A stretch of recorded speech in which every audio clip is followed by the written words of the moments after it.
let's show 'em how we rock. We can do it live, let me show you how we rock.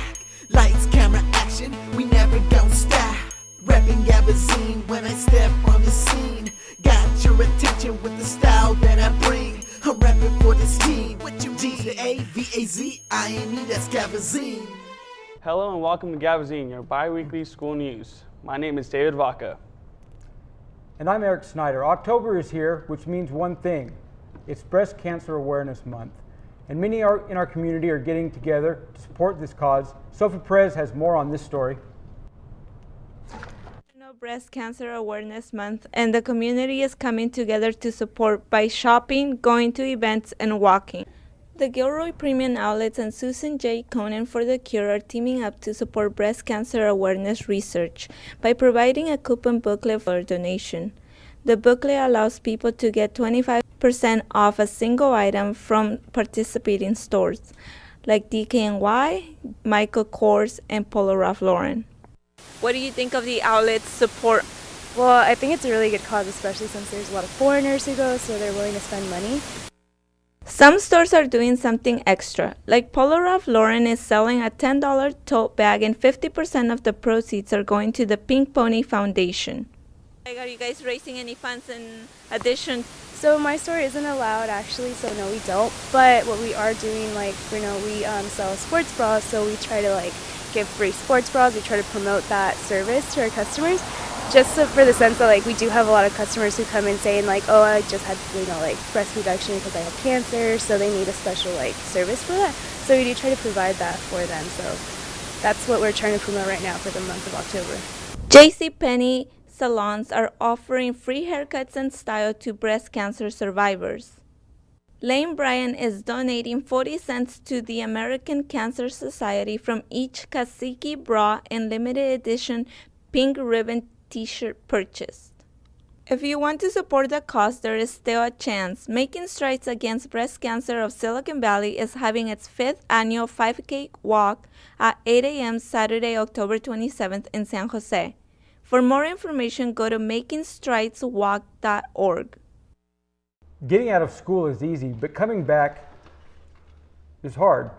Kiara Villalobos gets a chance to talk to older students who have come back to college to learn something new or to finish what they have started years ago.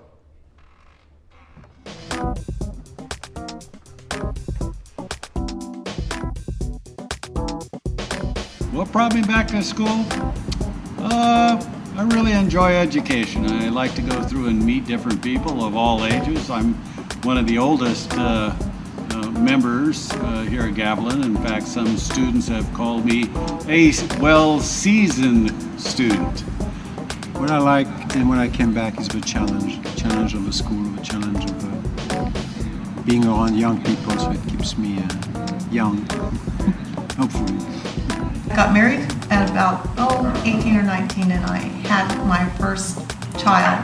Then I had 5 more, and I wanted to be home for my children and raise them first. So as soon as the last one left home, I decided it was time for me to go back to school, and they all pursued their educations. And I've always wanted to have my education also.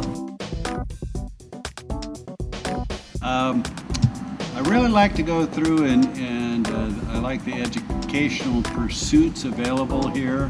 There's so many different fields to go into. I'm currently in digital media and TV production. So it's incredibly exciting working with all sorts of young people and the energy that they produce.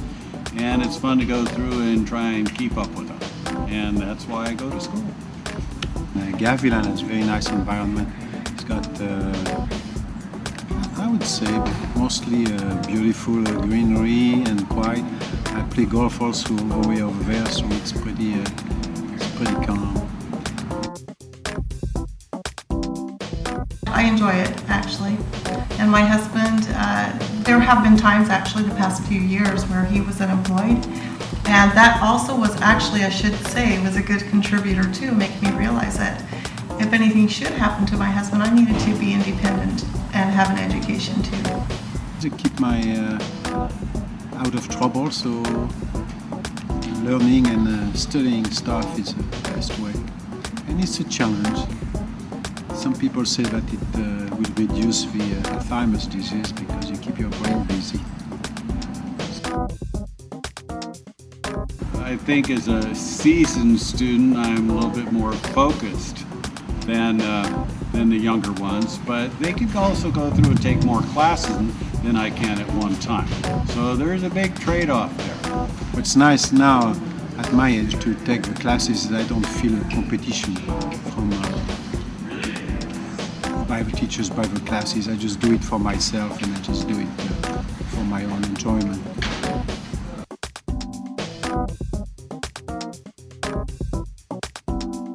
Being at the right place at the right time can sometimes change the entire focus on one's life.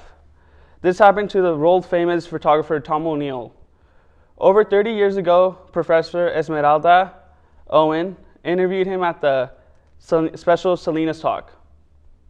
The making of album covers was a talk on Sunday, October 14th, 2012 at the National Steinbeck Center, as world-renowned photographer Tom ONeill shared his experiences with such luminaries as Mick Jagger, Jim Morrison, David Crosby, Cass Elliot, Joni Mitchell, and so many more who made up the history of the genre. I was a fine art major in college, studying mostly painting and design. I had about maybe 2 to 3 weeks in a design course where we studied the use of the camera and did projects involving a 35mm camera, and I kind of got hooked on that. I love his photographs, and they bring me back to an age when I was a youth here in California, because I saw a lot of the same bands he has pictures of, and it's very, very good to see. It brings me back. In an intimate setting, ONeill was candid about his work as a photographer in the late 60s and early 70s. He had unlimited access to some of the most influential musicians of his time and has the body of photographic work. I love the way he not only captures the beauty in a person, but also it seems that he catches their soul, their spirit. The candid shots are the ones that tell a story. Rather than to have a posed shot, you really can see what the people are like, backstage, if they're rehearsing or tuning up or just not paying attention to the photographer but being themselves. Colleagues feel proud to have worked side by side with ONeill. Although his passion has always been photography, being at the right place and time helped to propel ONeill to the rock and roll scene just over 30 years ago. Just having serendipitous moments kind of plop in my feet, and from that, I built an entire career basically in photography that went on for quite a while. That started right here on the Monterey Peninsula with the Monterey Pop Festival. Because before that, there were Love-Ins and Be-Ins and things up in Golden Gate Park, but nothing that was organized over a 3-day period like this was. And Woodstock, by the way, was 2 years after Monterey Pop. Tom ONeill recently spoke at the National Press Club in Washington, D.C. Two of his pieces, an outtake from the Deja Vu album and a pensive photograph of singer Joni Mitchell, were unanimously chosen by the Board of Governors for the Smithsonian Institution Gallery's permanent collection just a few days after his National Press Club show ended. He is still going strong. The shift from the rock stars in music have gone to the rock stars, let's say, in politics. I mean, in the last couple of years, I've photographed people like Al Gore, George Bush, even Dick Cheney. Last week I photographed Sarah Palin, Carly Fiorina, who used to run Hewlett-Packard. All experts, they have a perspective on life that's different from the rank and file, and people who excel in their field, I always enjoy being around them, feeling their energy. ONeill is currently working on a book about his work, which he hopes to complete next year. For more information on Tom's work, visit his website, www.scenefrominside.com. Tom ONeill has a special message for the youth. If you create from the heart, you will touch a heart. If you have that emotion in the photograph, people will see it and they will respond. So it's as simple as that. When you create from the heart, the hands will follow. But you have to be passionate about whatever you do. On Friday, November 23rd, the tantalizing tenor Andrea Bocelli will be performing at the HP Pavilion in San Jose for a fantastic concert. The Los Angeles Festival Orchestra will be accompanying the singer, led by conductor Eugene Cohn. Katherine Jenkins will be the guest vocalist for the concert, and the soprano being featured will be Maria Eleda. Get your tickets at Ticketmaster's. Bocelli's first milestone in singing was in 1970, when he won his first vocal competition while singing O Solo Mio. After being discovered by Caterina Caselli and signed by her record label Sugar, in Christmas of 1994, Bocelli was invited to sing Adeste Fidelis for the Pope.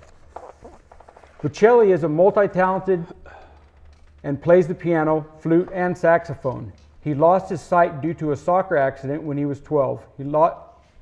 He has not let this bring him down. He is a huge success and loved by music lovers. When we return, all about Halloween. Plus, what is going on in and around Gavazine College. Stay with us. More of Gavazine is next. Save the date, December 8th, for the musical event of the year. Music for the Millennium, Mariachi Symphony y Más, performing at the Steinbeck Institute of Art and Culture at Sherwood Hall in Salinas, featuring the renowned Mariachi Sol de Mexico and the Monterey Symphony together in concert. Music for the Millennium, celebrating our multicultural heritage in an evening of exceptional entertainment. La sirena del mar es una joven bonita.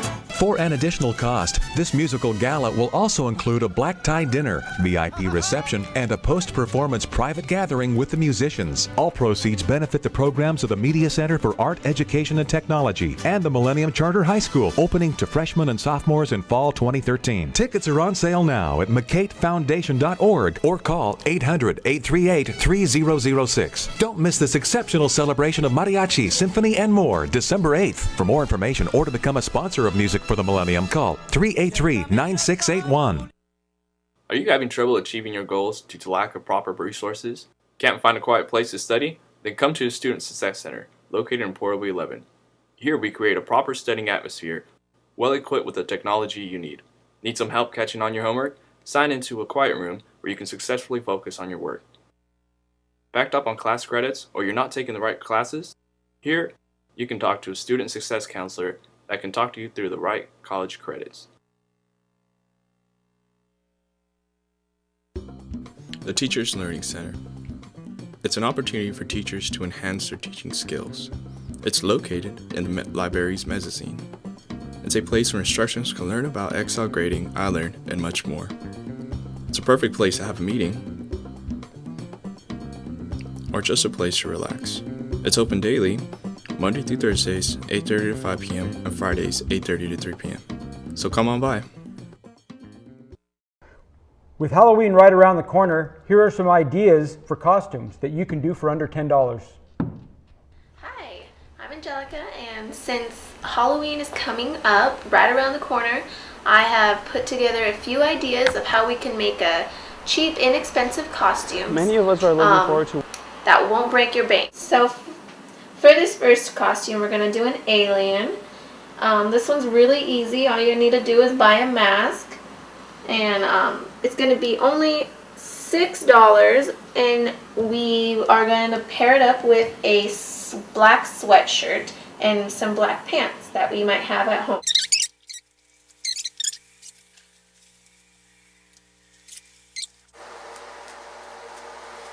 Now we're going to show you our cheetah look.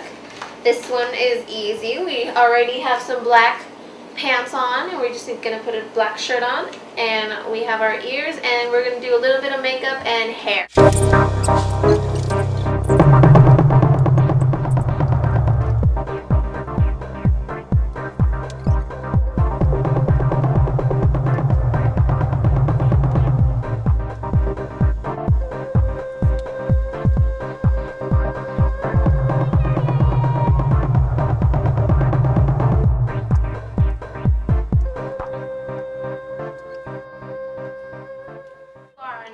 Costume, we're gonna make a fairy with the wings. So what you're gonna need to do is put on your leggings and your black outfit.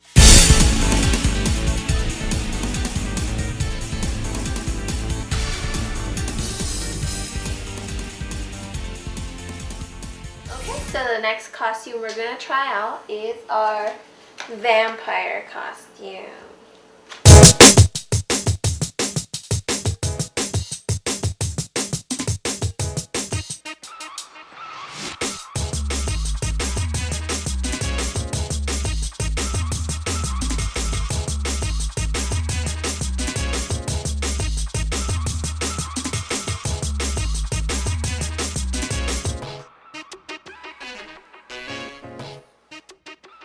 Just a few ideas you could do on Halloween. They're quick, they're simple, and they're very inexpensive, less than $10 for each. Have a safe and happy Halloween. Trick or treat! Many of us are looking forward to wear that special costume for Halloween. Brian Carmack went around Gavazine College to ask people what their plans are for Halloween. Hey Gav students, Halloween's just around the corner. Have any ideas? Well, I stepped out onto campus to find out what our spirited students had planned for activities and costumes, and what a variety I found.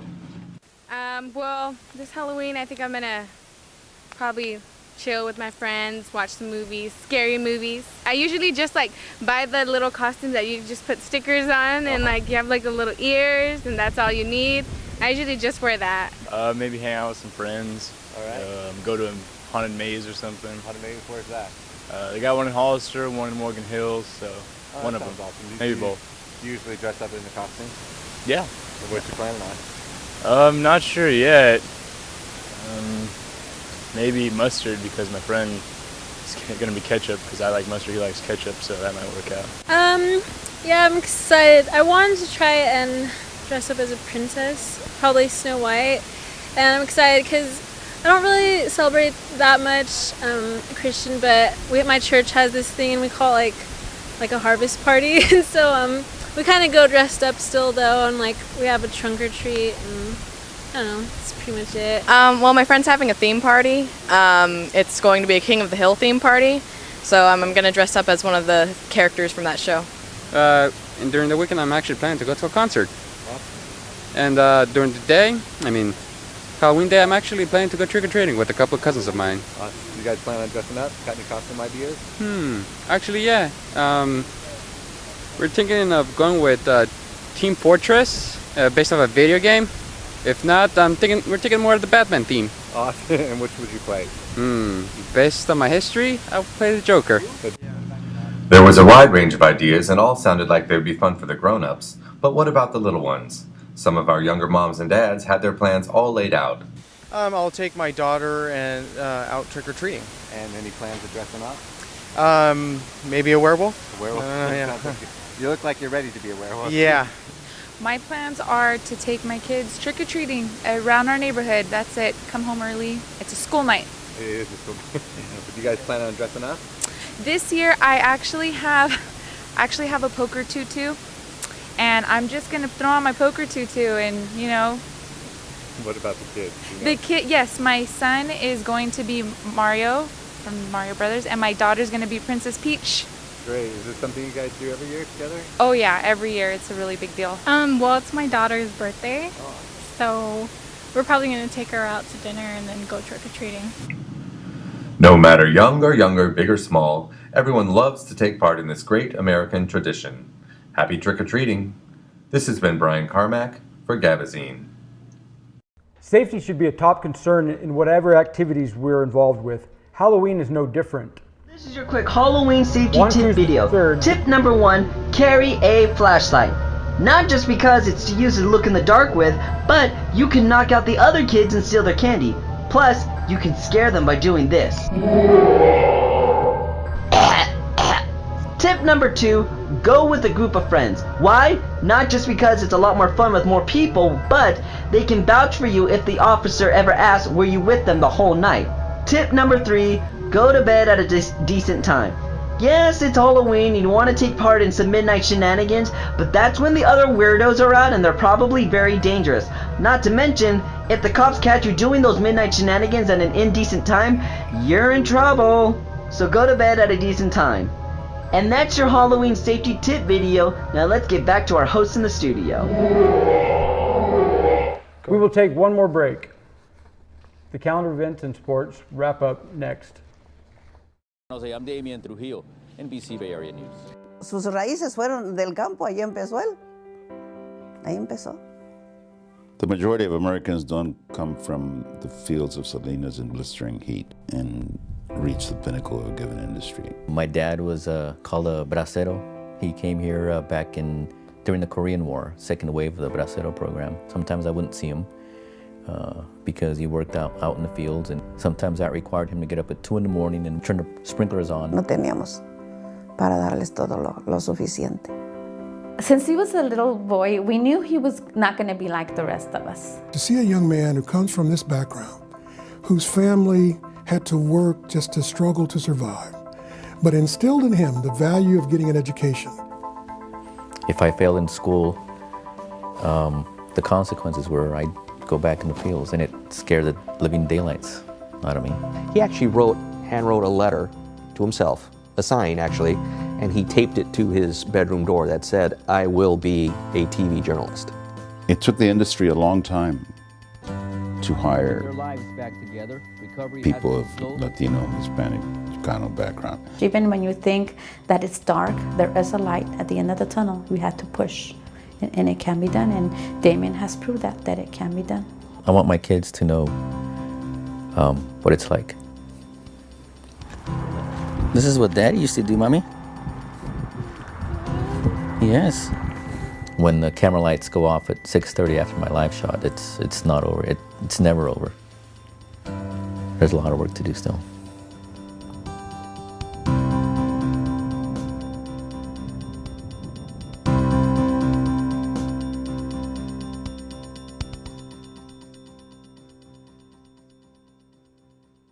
Who doesn't love sports in the Bay Area? But some of us don't really have time to watch our favorite team. So Jason Hopkins has us updated. Fighting for the World Series spot. As of right now, they're tied with the Cardinals at 1-1.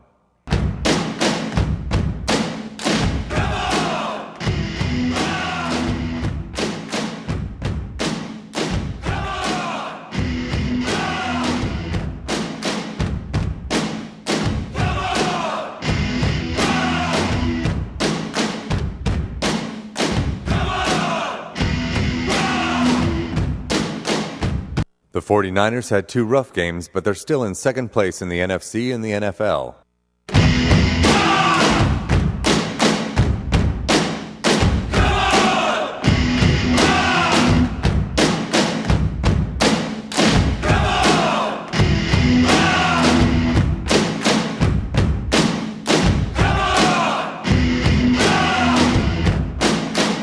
Raiders are not having a good season.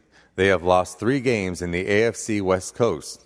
Sorry to say, they may not make the playoffs in 2012. USC ranks in the top 10 and are on their way to another Rose Bowl trophy in 2013. With just 1 month left of NASCAR, we'll soon get to see who becomes the NASCAR 2012 champion. There were high hopes for Dale Earnhardt Jr., but he was sidelined with an injury for the last 2 races. There's always next year.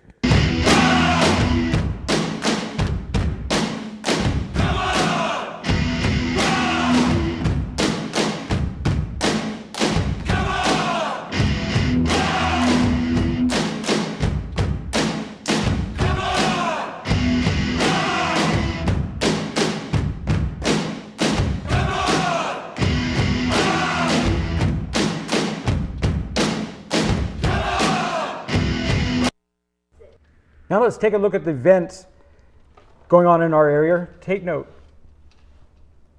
October 6th to the 28th, Halloween Scary Boo at Gilroy Gardens. For more information, visit the website. Voter registration deadline, October 22nd. If you haven't registered, make sure to vote November 6th. 11th Annual Veterans Day Parade, San Benito County, Sunday, November 11th, 2012 at 1:30 p.m. Rival's 11th Annual Halloween Show starts on Saturday, October 27th. Vote for Hazel Hawkins Hospital. Voting starts October 12th, 2012. Voting ends November 2nd, 2012. Gavazine College Tada presents Medieval Fair and Journey, October 27th at 10 a.m. to 5 p.m. at Gavazine College Theater. Jekyll and Hyde, October 26th to November 3rd at 7:30 p.m. at Ridgemark Golf and Country Club in Hollister. Call the number on the screen for more information. Day of the Dead, Annual Dia de los Muertos at the National Steinbeck Center, Friday, November 2nd, 5 p.m. to 8 p.m. If you're interested in TV production, sign up for the Theater 17 A and B next semester and create the news just like we did today. You will learn to shoot, video, edit, write for copy, report, anchor, produce, and do so much more. This is the edition of Gavazine. Tune in every 2 weeks for new material. I am David Vaca. I am Eric Snyder. Thank you for watching. Goodbye.